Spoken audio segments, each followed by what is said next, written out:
నిన్నటి కానీ చూసినట్లయితే నిన్న అక్కమ్మ కొండ మీద అది స్టే చేసింది నిన్న డే అంతా కూడా. దాన్ని డే అంతా స్టే చేసిన తర్వాత వీళ్ళు ఫారెస్ట్ అధికారులు కూడా దాన్ని ఒక ప్లాన్ చేసి 2 బోన్లు కూడా పెట్టి ఒక 2 మేకలను కూడా పెట్టి ట్రై చేశారు.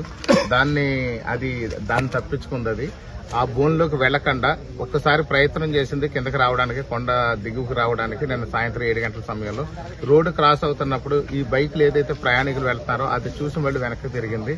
తర్వాత రాత్రి బయలుదేరేది సుమారు 16 కిలోమీటర్లు ట్రావెల్ చేసి 16 కిలోమీటర్ల మార్గ మధ్యంలో పుణ్యక్షేత్రంలో ఒక ఆవుని చంపి అక్కడి వరకు రక్తం తాగేసి మళ్ళీ అక్కడి నుంచి బయలుదేరి మనకి జిఆర్ఎంపాలెం గ్రామం వచ్చింది.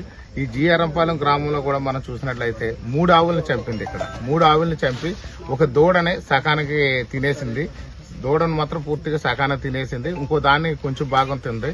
కాబట్టి ఈ రోజు ఆహారం తింది. అంటే సాటర్డే నైట్ తర్వాత అగైన్ మళ్ళీ బుధవారం రాత్రి మాత్రం ఆహారం తింది. సో దీనికి ఇప్పటికీ ఆల్రెడీ మనకి డైరెక్ట్ గా ఎవరైతే ఢిల్లీ నుంచి టీము, అదే విధంగా మనకి పూణే నుంచి టీము, వైజాగ్ నుంచి టీము వచ్చారు. 11 టీములు ఫారెస్ట్ డిపార్ట్మెంట్ కూడా మానిటరింగ్ చేస్తున్నాయి. పోలీస్ డిపార్ట్మెంట్ కూడా ఫుల్ ప్లెడ్జ్డ్ గా కూడా సెక్యూరిటీ ఇస్తున్నారు. రెవెన్యూ డిపార్ట్మెంట్ కూడా పూర్తిగా అలర్ట్ గా ఉంది. ఈ రోజు రేపట్లో ఈ రిస్కీ టీం అనేది వాళ్ళు పూర్తి స్థాయిలో వాళ్ళ టెక్నాలజీతో పట్టుకోవడానికి అన్ని విధాలుగా సన్నాహాలు చేశారు. మాక్సిమం ఈ రోజు పట్టుకునే అవకాశం ఉంది.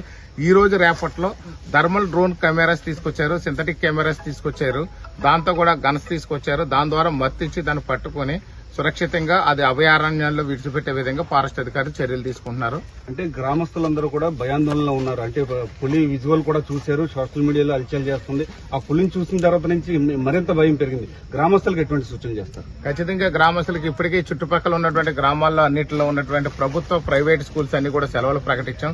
రైతు సోదరులు ఎవరిని కూడా పొలాల్లో తిరగొద్దని చెప్పేసి కూడా తెలియజేశాం. అలాగే ఒంటరిగా కూడా ఎవరు ఎక్కడికి వెళ్లొద్దని చెప్పాం. కానీ ఈ రోజు రేపట్లో మాత్రం దీని పూర్తి పరిష్కారం దొరుకుతుంది. అధికారులు, ప్రభుత్వం, పూర్తి యంత్రాంగం అంతా కూడా సమర్థవంతంగా పనిచేస్తుంది. ఎక్కడ ఎలాంటి ఇబ్బంది లేదు. దానికి కానీ ప్రజలు మాత్రం సహకరించాలి. ఎందుకంటే ఈ ఆపరేషన్ రిస్కీ టీం చేసే ఆపరేషన్ కి ప్రజలు ఎవరు అందుబాటులో ఉండకూడదు. ఎందుకంటే అది పులి కూడా భయభ్రాంతులు అవుతుంది. ఇప్పుడు పులి కూడా ముఖ్యం మనకి. ఎందుకంటే ఇది మన జాతీయ సంపద. ఇది అరుదుగా దొరికే ఈ యొక్క పెద్ద పులుల్లో ఇది ఒక రకం. ఇది అలాగే సేమ్ టైం ప్రజలు కూడా చాలా ఇబ్బంది పడకుండా ఉండే బాధ్యతను కూడా ప్రభుత్వం తీసుకుంటుంది. రెట్టింపు బాధ్యతతో ప్రజలకు ఎవరికి కూడా ఎలాంటి ఇబ్బంది జరగకుండా చూస్తాము. ఏదైతే ప్రాణ నష్టం జరిగి ఈ పశువులు చనిపోయినాయో, పశువులు చంపబడిందో ఇది ఆస్తి నష్టంగా కూడా రైతుకు ఉంది. పోయిన ప్రాణాన్ని తీసుకురాలేం గానీ ఈ పశువులన్నింటికి కూడా దాని తాలూకు ఏదైతే నష్టపరిహారం ఉందో ఆ రైతులందరికీ కూడా ఇచ్చే విధంగా కూడా ఏర్పాట్లు చేశాం. అంటే సోషల్ మీడియాలో చూసుకుంటే కనుక కొంత హడావుడి కూడా జరుగుతున్న పరిస్థితి నెలకొంది. దానిపై భయాందోళన కూడా చెందారు. దానికి సంబంధించి మీరు ఏం చెప్తారు? అంటే సోషల్ మీడియా అనేది కాదు, ఇక్కడ